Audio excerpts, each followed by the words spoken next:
ہمیں سپورٹ کرنے کے لیے ہمارے چینل کو ابھی سبسکرائب کر لیں اور بیل کے آئیکن پر کلک کر کے ہماری لیٹسٹ ویڈیو کی نوٹیفیکیشن بر وقت حاصل کریں۔ میں ان حالات میں بھی انٹر سائنس کا امتحان دی چکی تھی اور مریم بھی روپیٹ کر میٹرک کر چکی تھی۔ اسے پڑھائی کا کوئی شوق نہ تھا، لہٰذا اس نے اعلان کر دیا کہ بس اب مجھ سے نہیں پڑھا جاتا، میں گھر میں رہوں گی اور گھر کے کام کاج میں دلچسپی لینے لگی۔ والدہ نے ہم سے بول چال بند کر دی تھی، اپنا کانا لے کر کمرے میں چلی جاتی تھی۔ اوٹ پٹانگ گانے اور فلمیں دیکھنا ان کا محبوبہ مشغلہ تھا، لہٰذا عافیت اسی میں تھی کہ ان کو پریشان نہ کیا جائے، لیکن اندر ہی اندر کوئی کچڑی پک رہی تھی جس کے بینگ کبھی کبھی مریم کو پڑ جاتی تھی۔ ستمبر 2008 کو انٹر پاس کرنے کے بعد میں نے BSc میں داخلہ لینے کا سوچا، کیونکہ پڑھنے کا یہ بہانہ ڈوبتے کو تینکے کا سہارا نظر آتا تھا۔ بدلے بدلے میرے سرکار نظر آتے ہیں، گھر کی تنہائی کے آثار نظر آتے ہیں۔ گھر والوں کی طرف سے کوئی رد عمل نظر نہ آیا، کیونکہ اس کچڑی کو پلاؤ کی شکل جو ملنی تھی، ہر طرف سکون اور ٹہراؤ کی یہ لہریں کسی طوفان کا پتہ دیتی تھی۔ وہی ہوا ایک دم مریم کانا کہہ رہی تھی کہ امی اور دوسرے نمبر کے بہن کی گفتگو سن لی۔ ببلی بہن نے کہا، ممی میں نے اپنے نند سے انڈیا بات کر لی ہے، مونیکا کی تصویر اسے پسند آ گئی ہے اور اس کے دیور کو بھی بہت پسند آئی ہے، بہت اچھا رشتہ ہے۔ ابو کو میں نے فون پر بتا دیا ہے، ابو کل پرسوں آ رہے ہیں۔ بڑے بھائی سیتل بھی مطمئن ہے اور جلدی سے جلدی شادی کرنے کا کہہ رہا ہے۔ تو ممی نے بہن سے کہا، ہاں ببلی، بھگوان کرے یہ شادی جلد سے جلد ہو جائے، انڈیا چلے جائیں گے، مونیکا رشتہ کر کے نیلم کے لیے بھی وہی ڈھونڈ کر جان چھڑائیں گے۔ اچھا ہے ان کو ابھی کچھ نہ بتانا، ابھی تو ان کے پاسپورٹ بھی بننے ہیں، ہمارے تو تیار ہیں۔ سفر کی تیاری۔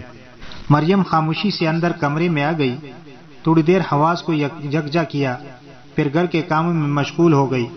محسوس نہ ہونے دیا کہ اس نے کچھ سنا ہے، بالکل نارمل رہی۔ یہ 20 ستمبر 2008 کا دن تھا، میں کالج گئی ہوئی تھی BSc میں داخلہ لینے۔ جب واپس آئی تو مریم نے کمرہ بند کر کے مجھے یہ بات بتائی، اتنے زور سے اچھلی کہ ٹیبل کا کونا میرے پسلی میں لگا۔ تکلیف اتنی زیادہ نہ تھی جتنی بات سن کر ہوئی تھی۔ میرے مالک، یہ کیا ہو رہا ہے؟ اب کیا ہوگا؟ اب اس نئی افتاد سے کیسے نمٹوں گی؟ مریم نے کہا، عائشہ اب کیا ہوگا؟ مجھے تو ڈر لگ رہا ہے، نہ جانے کہ یہ کہاں ہمیں چونکیں گے۔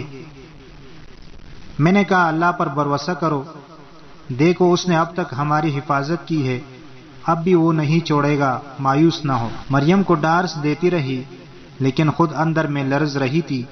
وضو کیا، نماز پڑھی، دعا کے لیے ہاتھ اٹھائے، لیکن منہ سے کچھ نہ کہہ پائی، جیسے اسے سب کچھ معلوم ہے، اور خاموشی سے آمین کہا۔ امی کو خوشخبری سنا کر بہن جا چکی تھی، رات کو آمنہ سے رابطہ کر کے سب کچھ بتا دیا۔ آمنہ کچھ دیر خاموشی کے بعد بولی، عائشہ مولانا صاحب سے رابطہ کر کے مشورہ کرے، وہ کیا کہتے ہیں؟ میں نے کہا، واہ، یہ خیال مجھے پہلے کیوں نہیں آیا؟ فوراً مولانا صاحب سے رابطہ کیا۔ مولانا صاحب نے کہا، السلام علیکم عائشہ بہن، فرمائیے۔ تو میں نے کہا، وعلیکم السلام مولانا صاحب، کچھ پریشانی ہے؟ اور سب کچھ سننے کے بعد وہ بولے، بہن میں نے پہلے ہی کہا تھا کہ دین میں قربانیاں دینی پڑیں گی۔ اچھا ایسا کرے کہ اپنے کاغذات، شناختی کارڈ، پیدائشی سرٹیفکیٹ، اسکول اور کالج کے کاغذات سب محفوظ کر لیں۔ میں نے کہا، کیا آپ کو بھیج دیں؟ مولانا صاحب نے کہا، جیسے آپ مناسب سمجھے، لیکن محفوظ کر لے، والدین سے دور رکھیں۔ دوسرے دن میں نے شناختی کارڈ اور دوسرے کاغذات مریم کے اور اپنے سنبھالنا شروع کر دیے، اور ہر وقت اپنے ساتھ پرس میں رکھنے لگی، کہیں امی الماری سے نہ نکالیں۔ ابو کو 2 دن کے بعد آنا تھا، لیکن کام کی وجہ سے نہ آ سکے، اور یوں مجھے بھی 15 دن اور مل گئے۔ آرام سے سارے کاغذات جمع کر کے پلندہ بنا کر آمنہ کو مقرر کردہ جگہ پر مل کر دے دیے۔ اس نے وہ کاغذات مولانا صاحب تک بآسانی پہنچا دیے۔ اس کی اطلاع مولانا صاحب نے رات کو موبائل پر دی۔ الحمدللہ 18 اکتوبر 2008 کو ابو آ گئے، بڑے خوش نظر آئے۔ ہم نے بھی خوب خوشی کا اظہار کیا، ابو کے آگے پیچھے پھرتے رہے، زیادہ سے زیادہ ان کو خوش رکھ رہے تھے۔ ہمیں معلوم تھا کہ آگے برائیاں ہی برائیاں ہیں، ابو نے رشتے کا سن کر یہ کہہ کر بات ختم کر دی کہ میں اپنے طور پر بھی معلومات کروا لیتا ہوں، انڈیا میں میرے جاننے والے ان کو بھی جانتے ہیں۔ دونوں بھائی بھی بڑے جذبز ہوئے، بہنیں بھی بن بن کرنے لگی۔ امی کا باقاعدہ موڈ آف ہو گیا، کہنے لگی تم جان بوجھ کر ان کو راستہ دے رہے ہو کہ تمہیں بدنام کر دیں، دیکھنا یہ بھاگ جائیں گی کسی کے ساتھ۔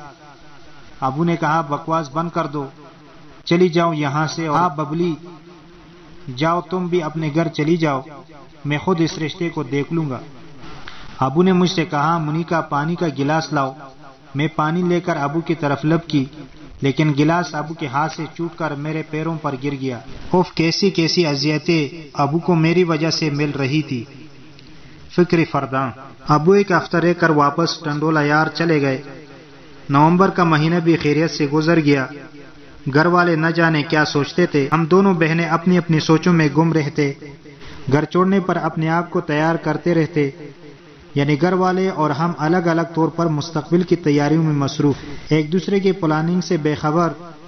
کبھی گھر والوں کی محبت میں آنسو بہاتے، گھر سے نکلنے میں ایک ایک دن کی اللہ سے مہلت مانگتے کہ یا اللہ کوئی بھی ایسا دن نہ لا ہماری زندگی میں کہ گھر سے نکلنا پڑے۔ ہم کہاں جائیں گے، کیا کریں گے، کیسے رہیں گے ابو کے بغیر، ابو ہمارے بغیر کیسے رہیں گے، کون ان کے کپڑے دھوئے گا، استری کرے گا، پھٹے کپڑے سیے گا، بھائیوں کے کپڑے کون سنبھالے گا، دیپک چھوٹے بھائی کو اسکول تیار کر کے کون بھیجے گا، ان کو کھانا کون بنا کر کھلائے گا، اور اگر ہم پکڑے گئے تو پھر ہمارا کیا حشر ہوگا۔ اف، کچھ سمجھ نہیں آتا تھا کیا کریں، کیا گھر والوں کا کہنا مان لوں، واپس کفر میں چلی جاؤں؟ نہیں نہیں، یہ نہیں ہو سکتا۔ مشکل سے جو گھبرائے وہ انسان نہیں ہوتا، جو کفر سے دب جائے وہ مسلمان نہیں ہوتا۔ اور پھر اللہ کی محبت دنیوی محبت پر غالب آ گئی، ڈار سی بندی کہ شاید یہ رشتہ بھی ختم ہو جائے گا، کیونکہ ابو نے کوئی خاص نوٹس نہیں لیا تھا۔ 15 دسمبر 2008 سے قریبوں عزیزوں میں شادیوں کے سلسلے شروع ہو گئے، گھر والے اور ابو سب مصروف ہو گئے، سبھی شرکت کرتے تھے سوائے میرے۔ مریم ہنس کر کہتی اب تو ہم نے چلے جانا ہے، شادی کے بہانے میں سب عزیزوں سے ملنے جا رہی ہوں۔